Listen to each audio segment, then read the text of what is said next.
Bonjour et bienvenue dans ProChoc. Nous allons voir une fonction particulière du logiciel, c'est la fonction d'impression. Alors nous sommes à l'ouverture sur le listing des recettes. Je vais tout de suite aller sur mes recettes pour sélectionner une des recettes que je souhaitais imprimer, la ganache lactée miel. Je l'ouvre et à partir de là, si tout me convient, tant dans l'aspect recette que dans l'aspect commentaire, je vais pouvoir imprimer avec un des boutons qui sont là. Alors avant, je vais quand même regarder dans les commentaires, apercevoir que je n'ai pas choisi effectivement le bon type de couverture de finition.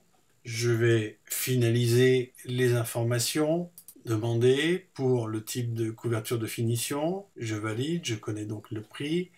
Et surtout, je n'oublie pas d'enregistrer avant d'imprimer, parce que je pourrais effectivement imprimer tout de suite, mais ce que je viens de faire ne serait pas enregistré. Donc j'enregistre les modifications, et là, les données sont bien rentrées dedans, la recette est toujours vraie, j'imprime, j'utilise ce bouton, et là on me demande si je souhaite éditer les prix affichés dans la recette. Alors oui, en l'occurrence. Un aperçu se fait et derrière une boîte d'impression s'ouvre. Alors celui-ci change suivant les systèmes sur lesquels vous fonctionnez avec ProChoc. Moi j'ai la possibilité soit d'imprimer effectivement sur une imprimante qui serait en ligne, soit de conserver le fichier sous format PDF. C'est ce que je vais faire et je vais dire enregistrer.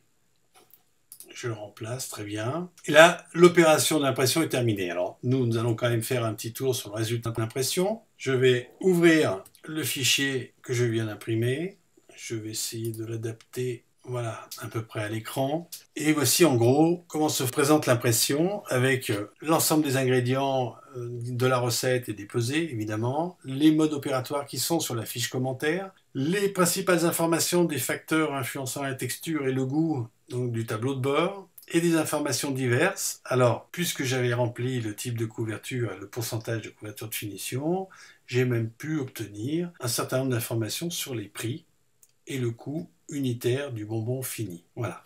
Alors, en bas de page, nous retrouverons la synthèse du stockage, des températures de stockage, de la chair de base et puis de la chair obtenue dans la recette, avec évidemment la TLU obtenue, et dessous une place disponible pour mettre les commentaires manuscrits que vous souhaiteriez ajouter. Alors il est possible que cette forme diffère suivant aussi les systèmes d'opération et les imprimantes que vous possédez, mais globalement vous aurez toujours ce contenu en termes d'impression. Je vous remercie de m'avoir écouté. À bientôt.